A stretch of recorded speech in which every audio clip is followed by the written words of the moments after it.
తాకట్లో ఉన్న మీ బంగారాన్ని విడిపించి ఆ రోజు ఆన్లైన్ రేటుకి కొంటాం. Sharma gold company.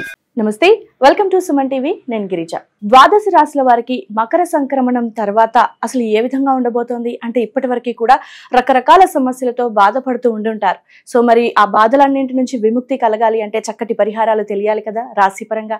మరి ద్వాదశ రాశుల వారికి ఈ నెల 21వ తేదీ నుంచి 31వ తేదీ వరకు మరి ఏ విధంగా ఉండబోతోంది అని తెలియచేయడానికి ఇవాళ మనతో పాటు ఉన్నారు ప్రముఖ జ్యోతిష్య పండితులు బ్రహ్మశ్రీ నందిపట్ల శ్రీహరి శర్మ గురువు గారు. మరి వారి మాటల్లో తెలుసుకునే ప్రయత్నం చేసేద్దాం. గురువుగారు నమస్కారం. వాగర్థావివ సంపృక్తౌ వాగర్థ ప్రతిపత్తయే జగతః పితరౌ వందే పార్వతీ పరమేశ్వరౌ. సదాశివసమారంభాం శంకరాచార్య మధ్యమాం అస్మదాచార్య పర్యంతం వందే గురు పరంపరాం. ఆదిత్యాయ చ సోమాయ మంగళాయ బుధాయ చ గురు శుక్ర శనిభ్యశ్చ రాహవే కేతవే నమః. శృంగేరి జగద్గురు పీఠాధిపతులకి కంచి పీఠాధిపతులకి నమస్కారములు తెలియచేసుకుంటూ కార్యక్రమాన్ని ప్రారంభిద్దాం. గురుగారు, మకర సంక్రమణం తర్వాత ద్వాదశ రాశుల గురించి చెప్పుకుంటున్నాం కదా. సో అందులో భాగంగా 21వ తేదీ నుంచి 31వ తేదీ వరకు ఈ సమయంలో సింహరాశి వారికి ఏ విధంగా ఉండబోతుంది అంటారు గురుగారు? సింహరాశి వారికి కనుక గమనించుకున్నట్లయితే ఈ 21వ తారీఖు నుంచి 31వ తారీఖు వరకు గ్రహ సంచారం తెలుసుకుందాం. 12వ ఇంట కుజుడు స్తంభించి వక్రీకరించి ఉండడం, అలాగే గురువు దశమ స్థానంలో వక్రీకరించి స్థితి పొంది ఉండడం, 2వ ఇంట కేతువు, 5వ ఇంట బుధుడు, 6వ ఇంట రవి శుభస్థానము, 7వ ఇంట శని శుక్రుడు, అలాగే ఈ రాహువు 8వ ఇంట. వెరసి చూసుకున్నట్లయితే మనకు ఒక కేతువు మరియు శుక్రుడు శని ఈ 3 గ్రహాలు తప్ప మిగతా అన్ని గ్రహాలు కూడాను అనుకూలంగా ఉన్నాయి. ముఖ్యంగా గమనించుకున్నట్లయితే ఇక్కడ కుజుడు 12వ స్థానంలో వక్రీకరించి ఉన్నప్పటికీ కూడాను ప్రధానంగా ఈ లాభ ఫలితాలని ఇస్తున్నటువంటి కారణం చేత ముఖ్యంగా లాయర్ రంగము కానీ, భూ సంబంధించినటువంటి రియల్ ఎస్టేట్ రంగంలో ఉన్నటువంటి వాళ్ళు కానీ, అలాగే ఈ భూ సంబంధమైనటువంటి వ్యాపారాలు చేసేటువంటి వాళ్ళు కానీ, రైతులు కానీ చాలా లాభస్థానంలో స్థితి పొంది ఉంటారు. అన్నిటికంటే మించి మొక్కవోని ధైర్యంతో అన్ని రంగాల్లో ఉన్నటువంటి వారు ధైర్య సాహసాలకి కొదవ లేకుండా అన్ని విధాలుగా ఆనందంగా ఉంటారని చెప్పవచ్చు.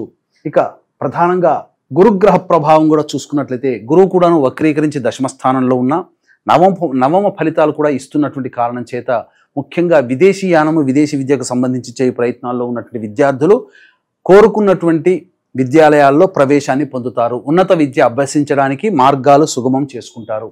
ఇక అష్టమ స్థానంలో ఉన్నటువంటి రాహు ఒక్కటే కొంత నష్ట ఫలితాలను అనగా ముఖ్యంగా ధనపరమైనటువంటి నష్టాలు కలిగించడం, అనగా ఎవరికైనప్పటికీ కూడాను డబ్బులు అప్పుగా ఇస్తే అవి తిరిగి మళ్ళీ రావు. కాబట్టి సింహరాశిలో జన్మించినటువంటి వాళ్ళు డబ్బు వ్యవహారాల్లో జాగ్రత్తలు పాటించండి.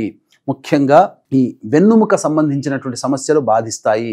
ఈ వాహనాన్ని నడిపేటప్పుడు జాగ్రత్తలుగా పాటించండి. ఇక ముఖ్యంగా సింహరాశిలోకి సంబంధించినటువంటి 7వ స్థానంలో శని శుక్రుల యొక్క ప్రభావం వెరసి చూసినట్లయితే ప్రధానంగా ఈ యొక్క సంబంధించినటువంటి సింహరాశి వారు స్త్రీపరమైనటువంటి విద్వేషాన్ని పొందే అవకాశాలు గోచరమవుతున్నాయి. అకారణముగా స్త్రీల వలన కష్టాలు, కాబట్టి వాళ్లతో వాగ్వివాదాలు చేసుకోకపోవడమే చాలా మేలనేటువంటి విషయాన్ని గమనించుకోవాలి. రవి ప్రభావం ఉన్నటువంటి కారణం చేత అద్భుతంగా గోచరించడం, నిరుద్యోగస్తులకి ఉద్యోగ లభ్యత ఖచ్చితంగా ఉంటుంది. ఆల్రెడీ ఉద్యోగం చేసేటువంటి వాళ్ళు ప్రమోషన్ కోసం ఎదురు చూసేవాళ్ళు, లేదా ఈ సంబంధించినటువంటి ఉద్యోగాన్ని మార్పు కోరుకునేటువంటి వ్యవహారంలో ఉన్నటువంటి వాళ్ళకి అందరికీ కూడాను ఈ రవి సింహరాశ్యాధిపతి అయినటువంటి రవి యోగదాయకాన్ని కలగచేస్తున్నాడు. ఇక బుధుడు కూడాను 5వ స్థానంలో ఉండడం ధన లాభాధిపతి, కాబట్టి పెట్టుబడి పెట్టి వ్యాపారం చేసేటువంటి వాళ్ళు లేదా మెదడుతో పని చేసేటువంటి వాళ్ళు ఎవరైతే ఉంటారో, అనగా ఏంటి, ఏదైనా ఆలోచన చేసి ఆ ఆలోచనలని వాళ్ళు కార్యరూపంలో దాల్చుకునేటువంటి వాళ్ళకందరికీ కూడాను, బుద్ధి కుశలతతో పనిచేసేటువంటి వాళ్ళకందరికీ కూడాను యోగదాయకమైనటువంటి పరిస్థితి ఉంటుందని చెప్పవచ్చు. ఇక ముఖ్యంగా కేతుగ్రహ ప్రభావము కొన్ని అనుకోని సంఘటన వల్ల ఖర్చులు అనుకోకుండానే ఎక్కువగా జరుగుతాయి. ఊహించని విధంగా ఖర్చులు ఎక్కువగా ఉంటాయి. ఏ తర్వాత చెప్పొచ్చేది ఏమిటంటే ఎఫ్ఎంసీజీ రంగంలో ఉన్నటువంటి వాళ్ళు, రియల్ ఎస్టేట్ రంగంలో ఉన్నటువంటి వాళ్ళు, లాయర్ వృత్తిలో ఉన్నటువంటి వాళ్ళు, భూ సంబంధమైనటువంటి వ్యాపారాల్లో ఉన్నటువంటి వాళ్ళు, road side vendors, curry points, అలాగే తీర్థయాత్రలు, పూజా స్టోర్స్ నడుపుకునేటువంటి వాళ్ళు, రెస్టారెంట్స్, హోటల్ బిజినెస్, అలాగే ఎడ్యుకేషనల్ ఇన్స్టిట్యూషన్స్, జ్యువెలరీ రంగంలో ఉన్నటువంటి వాళ్ళు, వీళ్ళందరికీ కూడాను చాలా వ్యాపారంలో అనుకూలత ఎక్కువగా ఉంటుంది. ధనాదాయం కూడా చాలా చక్కగా ఉంటుంది. పేరు ప్రతిష్టలు పొందుతారని చెప్పవచ్చు. ముఖ్యంగా ఈ సంబంధించినటువంటి ఎడిబుల్ ఆయిల్స్, ఐరన్, స్టీల్ రంగంలో ఉన్నటువంటి వాళ్ళు, అలాగే చర్మ సంబంధ, తోలు సంబంధమైనటువంటి వ్యాపారాల్లో ఉన్నటువంటి వాళ్ళు, 4th క్లాస్ ఎంప్లాయీస్గా ఉన్నటువంటి వాళ్ళు, ఎవరైనా కానీ 4th గ్రేడ్ ఎంప్లాయీస్గా ఉన్నటువంటి వాళ్ళు అందరికీ కూడాను కొన్ని కష్టములు తప్పవు. ముఖ్యంగా ఈ రాశిలో జన్మించినటువంటి స్త్రీలు ఇతరుల వలన ఎక్కువగా ఇబ్బందుల పాలయ్యే అవకాశాలు ఈ 11-12 రోజుల్లో గోచరమవుతున్నాయి. ఇక అన్నిటికంటే ముఖ్యంగా గమనించుకున్నట్లయితే ప్రధానంగా కుల వృత్తుల్లో, చేతి వృత్తుల్లో ఉన్నటువంటి వాళ్ళకి మంచి ఫలితాలు పొందుతారు. మంచి ధనాదాయం కూడా చాలా చక్కగా ఉంటుందని చెప్పవచ్చు. ఇక గమనించుకున్నట్లయితే ఏతావాత ఈ యొక్క 21వ తారీఖు నుంచి 31వ తారీఖు వరకు ఏ రోజుల్లో ఖర్చులు అధికంగా ఉంటాయి, ఏ రోజుల్లో ఆదాయం ఎక్కువగా ఉంటుందనే విషయాల్ని మనం క్లుప్తంగా తెలియచేసుకుందాం. వీక్షించేటువంటి ప్రేక్షకులకి గమనిక, ఈ యొక్క జనవరి 29వ తారీఖు రోజున మౌని అమావాస్య చాలా ప్రభావవంతమైనటువంటిది. ఆ రోజున శ్రవణ నక్షత్రం కూడా ఉన్నటువంటిది. కావున ఆ రోజున సంబంధించి జాతకరీత్యా వివిధ సమస్యలు, ముఖ్యంగా శత్రు సమస్యలు, కోర్టు సమస్యలు, ధనపరమైనటువంటి, ఉద్యోగపరమైనటువంటివి, ఈ ప్రయోగ బాధలతో ఇబ్బంది పడుతున్నటువంటి వాళ్ళకి దశమహావిద్యలలో భాగంగా ప్రత్యంగిర హోమము, బగలాముఖి హోమము, ధూమవతి హోమము, రాజశ్యామల హోమము, వారాహి హోమములు పర్ హెడ్ 2100 రూపాయలకి చేయించడం జరుగుతుంది. కార్యక్రమ తదనంతరం కాంటాక్ట్ చేసి మీ గోతనామాలు నమోదు చేసుకోవచ్చు. ఇక గమనించుకున్నట్లయితే 21వ తారీఖు రోజున ఊహించని విధంగా ఎక్కువగా ఖర్చులు ఉంటాయి. జాగ్రత్త పడండి. అనుకోని ఖర్చులు మిమ్మల్ని ఇబ్బంది పెడతాయి. 22, 23వ తారీఖుల్లో చూసుకున్నట్లయితే నూతన వ్యక్తుల పరిచయము, సంఘంలో పేరు ప్రతిష్టలు పొందినటువంటి వ్యక్తుల యొక్క పరిచయ ప్రభావము, మీ యొక్క సమస్యలకి ఎదుటి వాళ్ళ సహాయ సహకారాలు మిత్రుల ద్వారా, బంధువుల ద్వారా అందడము, ఆ సమస్యల్ని మీరు పరిష్కరించుకోవడం అనేటువంటిది జరుగుతుంది. ఇక 24, 25, 26 ఈ తారీఖుల్లో వాహనం నడిపేటప్పుడు జాగ్రత్తలు పాటించాలి. వాహన మరమ్మతులు, గృహోపకరణాలు, గృహ మరమ్మతులకి ఖర్చులు అధికంగా ఉంటాయి. అలాగే తల్లిగారి ఆరోగ్యం పట్ల శ్రద్ధ వహించాల్సినటువంటి పరిస్థితి.